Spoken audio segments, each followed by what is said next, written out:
안녕하세요. 낭만독백입니다.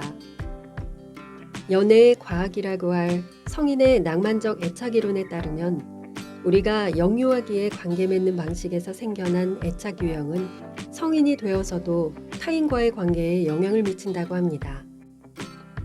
그 중에서도 관심과 애정을 갈구하는 불안형과 이를 거부하는 회피형은 겉으로는 정반대처럼 보이지만 실은 둘 다 상처 입은 영혼들입니다. 그리고 그 상처는 지금 눈앞에 있는 연인 때문이 아니라 어린 시절 양육자와의 관계에서부터 생겨난 것일 수도 있다고 합니다. 현재의 인간관계에 연애 고민에 대한 답을 찾기 위해 애착 패턴과 그 원인이 되는 과거의 상처를 알아야 하는 이유가 바로 여기에 있다고 하죠. 이 책의 저자는 미국에서 수천 명의 관계 고민에 답을 찾아준 심리치료자이자 커플 전문 상담가입니다. 내담자들의 사례뿐 아니라 불안형인 본인이 불행한 연애와 이혼을 겪으며 몸소 깨달은 것을 바탕으로 책을 썼다고 합니다. 문제의 원인부터 상처를 알아차리고 치유하는 연습, 갈등에 대처하고 건강한 관계를 맺는 법까지 관계 맺기를 어려워하는 분들에게 꼭 필요한 처방을 담고 있는 책입니다. 책 제목은 나는 왜 사랑할수록 불안해질까? 지은이는 제시카 바움, 북키 출판사에서 펴냈습니다. 그럼 책의 일부를 읽어드릴게요.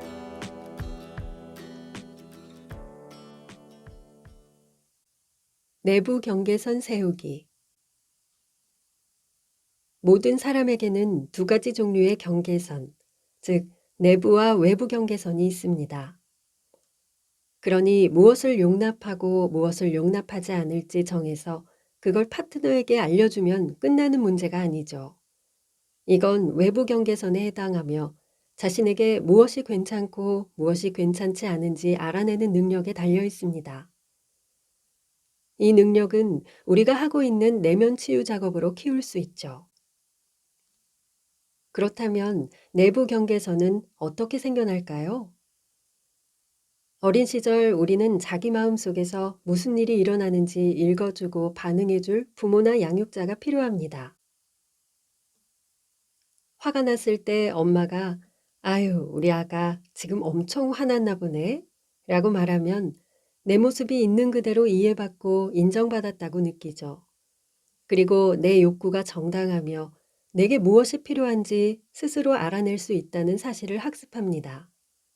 이는 앞으로 생겨날 내부 경계선의 탄탄한 토대가 되죠. 하지만 부모님이 내 분노를 보고 기분이 상해 고개를 돌려버리면 나는 그 감정이 뭔가 잘못되었다고 느낍니다. 친밀한 사람들과 소통하려는 욕구는 자신을 알고자 하는 욕구보다 훨씬 강하므로 그 감정을 나쁨으로 분류하고 치워버립니다. 그것이 나에게 가장 중요한 사람들과의 관계를 망치기 때문이죠. 더불어 이제 내가 부모의 기분을 상하게 하지는 않았는지 더 주의 깊게 살피면서 부모의 비위를 맞추려고 갖은 애를 씁니다. 자신에게 무엇이 필요한지 안다는 자신감 대신 관계를 유지하기 위해 나 자신을 내주는 습관이 몸에 배었으므로 건강한 경계선이란 어떤 것인지 전혀 알지 못합니다. 웬만한 감정은 다 받아들여 주더라도 두어 가지는 절대 용납하지 않는 부모를 둔 아이들도 있습니다. 예를 들어 어떤 엄마는 아이를 사랑하고 잘 보살펴 주지만 아이가 쉬려고 엄마에게서 관심을 돌리는 것을 참지 못합니다. 엄마 자신이 유기 상처를 안고 있기에 아기와 억지로 다시 연결되려 하는 것이죠. 여기서 아기는 자신이 쉬어서는 안 되며 쉬었다가는 엄마와의 연결을 잃고 만다는 것을 배웁니다. 짐작하겠지만 이 아이는 자기 감정을 대부분 편안하게 받아들이면서도 관계에서만큼은 자신이 항상 상대방 곁을 지켜야 한다는 패턴이 깊이 각인된 어른으로 자랍니다. 심지어 필요하다면 언제든지 자기만의 시간을 가져도 된다고 상대가 아무리 말해도 소용이 없죠. 이 사람은 아니, 지금은 맥주 마시고 싶지 않아 라고는 말할 수 있어도 오늘 저녁엔 미니골프 치러 같이 못 갈 것 같아 라는 말은 하지 못합니다. 아무리 피곤해도 말이죠. 이런 식으로 사람은 각자 경계선을 긋는데 애를 먹는 영역도 있고 자기 욕구를 명확히 알고 당당히 밝힐 수 있는 영역도 있습니다. 앞의 내용을 찬찬히 읽으면서 어린 시절 양육자들이 당신의 어떤 감정을 정확히 읽어주고 따스하게 받아들여 주었는지, 그리고 어떤 것을 못마땅해 하거나 부정했는지 되짚어보면 큰 도움이 될 겁니다. 따스하게 받아들여질 때 당신 몸에서는 어떤 감각이 느껴지나요? 특정 감정이 용납되지 않는다고 느낄 때는요? 여기서 작동하는 메커니즘이 한 가지 더 있습니다. 부모와의 관계에서 우리는 자신이 부모와 분리된 개별적 존재라는 사실을 배워야 합니다. 예를 들어 아기가 울고 누군가가 눈치채서 반응을 보일 때마다 아기는 자기 행동이 타인에게 영향을 미친다는 사실을 어렴풋이 이해합니다. 이 경우에는 누군가가 아기를 도우려 달려오기에 알게 되죠. 아하, 이 사람은 나와 분리되어 있구나. 그렇지 않다면 이 사람도 괴로워서 울고 있을 테니까. 하지만 주 양육자가 실제로 눈에 띄게 괴로워하는 모습을 보인다면 아기는 욕구에 응답받지 못할 뿐만 아니라 양육자의 감정과 고민까지 자기 것처럼 흡수하기도 합니다. 엄마와 자신이 따로 분리된 개인이라는 감각 느낌을 경험하지 못한 아이는 어른이 되어서도 타인과 분리된 뚜렷한 자아 감각을 형성하는 데 애를 먹습니다. 이 현상은 친구나 동료, 연인, 그리고 자녀와의 관계 등에서 두루 나타나죠. 여기서 그치지 않고 우리는 어린 시절 양육자의 존재를 내면화합니다. 상황이 바람직하다면 애정과 관심을 주는 이 존재는 우리 내면 양육자 공동체의 첫 번째 목소리가 되어줍니다. 그러면 우리는 양육자와 물리적으로 떨어져 있으면서도 감정적 연결을 유지하는 능력을 키울 수 있습니다. 우리 안에 그들의 존재가 있기 때문이죠. 하지만 당연히 우리는 불안을 불러일으키는 부모도 내면화합니다. 물리적으로 함께 있지 않을 때도 그들의 존재는 내면에서 계속 두려움을 자극하죠. 간단히 말해 어린 시절 독립적이어도 안전하다고 느낀 사람일수록 어른이 된 뒤 유연한 경계선을 긋고 건강한 상호 의존 관계를 형성하는 능력이 뛰어납니다. 자신의 욕구와 감정을 믿는 법을 배웠고 부모와 별개인 자신이 가치 있는 인간임을 주변의 도움으로 몸소 느꼈기 때문이죠. 같은 맥락에서 양육자에게 의지해도 된다고 느낀 적이 없는 사람일수록 분리와 소통 양쪽에서 문제를 겪을 가능성이 큽니다. 내부 경계선 긋는 법을 배우지 못하고 관계를 잃게 될까 두려워서 자기 자신을 내주는 습관이 들었기 때문이죠. 그래서 연결된 느낌을 유지하기 위해 연인과 그 사람의 내면 아이의 감정이며 욕구에 맞추느라 자기 자신을 소모합니다. 어린 시절 부모님에게 했던 것처럼요. 내부 경계선을 스스로 감지하지 못하면 외부에도 명확하고 유연한 경계선을 그을 수 없습니다. 안정된 자아감을 발달시키지 못했기 때문에 파트너의 감정에 어쩔 수 없이 휘말리게 되죠. 건강한 경계선이란 이런 것이라고 가르쳐 준다고 해결되는 문제도 아닙니다.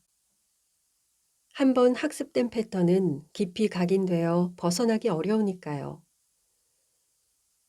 지금껏 파트너가 아주 조금이라도 아쉬워하거나 감정적으로 괴로워하는 듯한 모습을 보이면 모든 것을 내던지고 그 사람의 욕구에 맞춰주려 하는 내담자를 수없이 만났습니다. 그러면서도 그들은 뭐가 잘못됐는지 전혀 깨닫지 못했죠. 또는 괴로움을 덜어주려고 노력하기보다는 상대의 감정적 파도에 휩쓸려 버리는 사람도 있습니다. 예를 들어 한 내담자는 파트너가 실직하자 그와 함께 우울증에 빠져들었습니다. 어머니와의 관계에서 겪은 일과 똑같았죠. 치유 과정 없이 이 악순환을 깨뜨리기는 지극히 어렵습니다. 내면 아이가 이것이야말로 연결을 유지하는 유일한 방법이라고 믿고 있기 때문이죠. 상대를 보살피면 그 대가로 자신도 보살핌을 받을 가능성이 커진다고 여기는 것입니다. 더 깊은 속내를 들여다보면 내면 아이는 자기가 최선을 다해도 양육자가 꼭 돌아오는 건 아니라는 것을 경험으로 알고 있습니다. 그러니 언제든지 최선을 다하는 것을 넘어 자신을 무리하게 쥐어짤 태세를 갖추고 있죠. 그렇기에 늘 지치고 극심한 불안을 느끼고요. 하지만 근본적 치유 없이는 노력을 그만두었을 때 차오를 버려진다는 끔찍한 고통보다는 차라리 이쪽을 택할 수밖에 없습니다. 물론 파트너에게 공감하며 시간을 들이는 것은 좋은 일이지만 자기 욕구에도 공감하고 시간을 들여 균형을 잡으려면 자기 체험으로 기반을 다져야 합니다.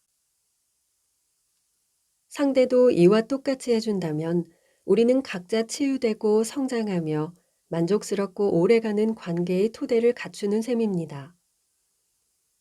꾸준한 자기 체험을 통해서 당신은 불안해지는 일 없이 관계 안에서 지지와 자유를 둘 다 느끼는 방식으로 경계선을 탐색하게 될 것이 틀림없습니다. 분노가 중요한 이유. 내부 경계선이 분명해지면 어떤 식으로 외부 경계선을 그어야 할지 알 수 있게 됩니다. 반대로 내부 경계가 뚜렷하지 않으면 내면 아이는 스스로 그게 좋은 생각이라고 여기면서도 경계선을 지키며 행동하는 데 애를 먹을 때가 많습니다. 내면 아이에게는 그게 너무 위협적이기 때문이죠. 우리 사회가 금기시하며 특히 여성에게는 좀처럼 허락되지 않는 경계선인 분노부터 살펴보기로 하죠. 모든 감정은 자신 또는 타인에게 전할 중요한 내용을 담은 메시지라는 점을 떠올려 봅시다. 그렇다면 분노에 담긴 메시지는 무엇일까요? 분노는 고통을 전하는 중요한 의사소통 수단인 동시에 경계가 침범되는 곳 또는 경계선을 그어야 할 곳이 어디인지 우리에게 알려주는 역할을 합니다. 분노를 찬찬히 들여다보면 그 뒤에서 상처받거나 두려운 감정이 발견될 때가 많습니다. 이렇듯 분노는 채워지지 않은 욕구와 두려움, 고통을 알아차리도록 도와주는 수많은 감정으로 이어지는 신호입니다. 목덜미에 머리카락이 나기 시작하는 지점의 척추에는 우리가 거듭 소통하려 하는데도 아무도 곁에 있어주지 않을 때 깨어나는 신경회로가 있습니다. 요람에 혼자 남겨져 스트레스를 받은 아기는 울먹이다가 크게 소리내어 울기 시작하고 이내 파르르 떨면서 얼굴이 빨개지도록 화를 냅니다. 이건 다음과 같은 뜻을 전하는 건강한 반응이죠. 와주지 않아서 힘들어요. 왜 오지 않나요? 왜 와주지 않아요? 왜요? 어른이 된 뒤 우리가 이렇게 울부짖으면 그저 분노만을 감지한 파트너의 신경계는 이를 위험 신호로 해석하고 투쟁, 도피 반응을 일으킬 가능성이 큽니다. 하지만 앞서도 말했듯 이런 식으로 소통을 간절히 바라는 욕구는 지극히 정상입니다. 인간으로서 우리는 당신은 나와 함께야? 라는 근본적 질문을 반복해서 던집니다. 거듭거듭 아니라는 대답만 돌아온다고 느끼면 한계에 도달하죠. 이런 반응이 타당함을 이해하면 분노가 폭발할 때마다 그 뒤에는 고통스럽고 두려운 경험이 깔려 있음을 깨닫게 됩니다. 아기는 훌쩍임으로 슬픔을, 큰 울음소리로 두려움을, 분노로 엄청난 좌절감을 표현하죠. 어른인 우리는 아마 좀 더 세련된 언어로 자기 욕구를 표현하겠지만 타인이 우리를 제대로 보고 욕구를 알아차려주고 곁에 있어주기를 바라는 마음은 다를 바가 없습니다.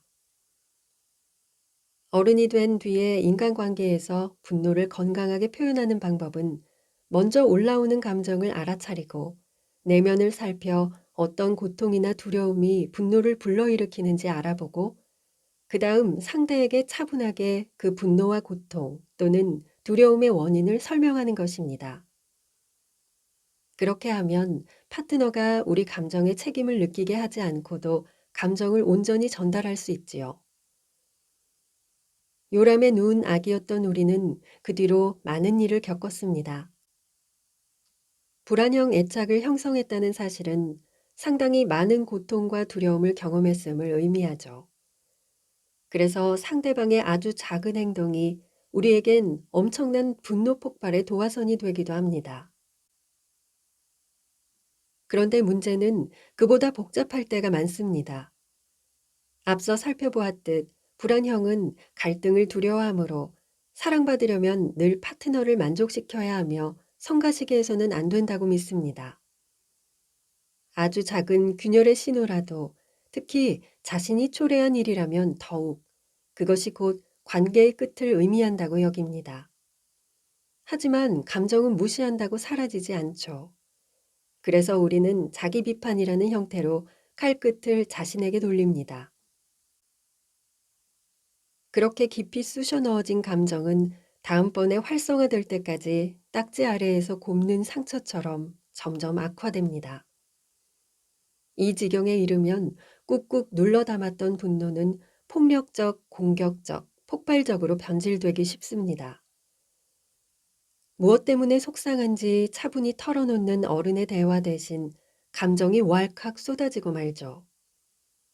어쩌면 때를 쓰면서 당신 탓에 내 기분이 이렇게 됐다고 비난하는 이야기를 지어낼지도 모릅니다. 경계선을 긋는 대신 불바다를 만드는 셈이죠.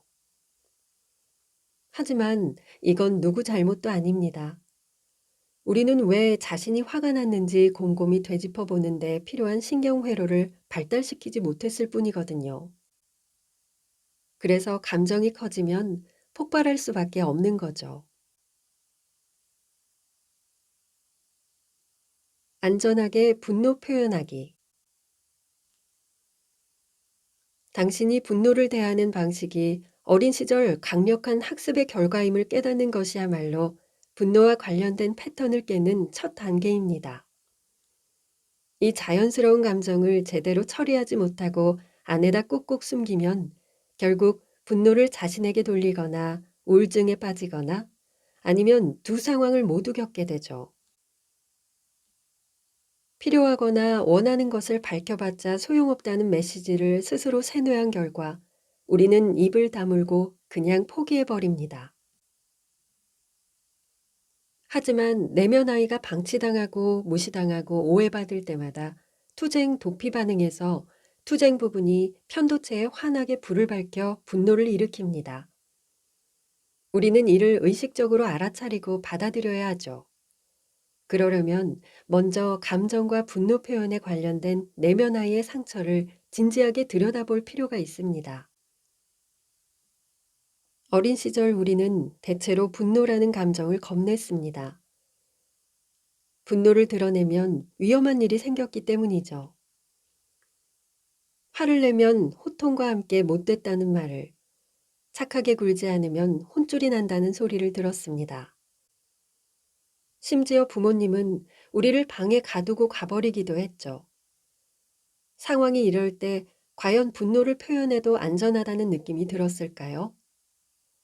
분노를 표현하면 상대도 그런 식으로 반응할 거라고 두려워하는 것은 당연하지 않을까요?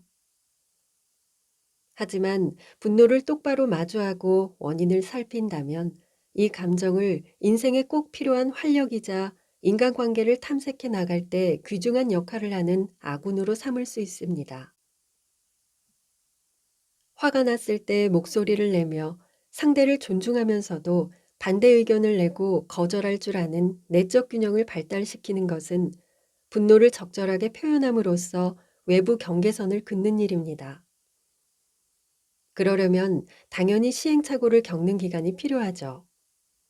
시도해보고 실수를 저질러도 된다는 뜻입니다. 시간이 지나면 우리는 자신을 지키는 강력한 방어책인 분노를 소중히 여기게 됩니다.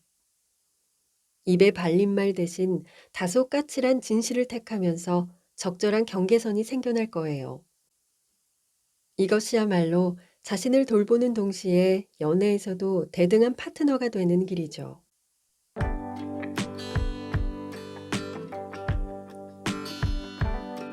오늘도 함께 해주셔서 감사합니다. 건강하시고 행복한 날 보내세요. 당신의 생각이 머무는 글 속에서 당신을 기다리는 낭만 독백이었습니다.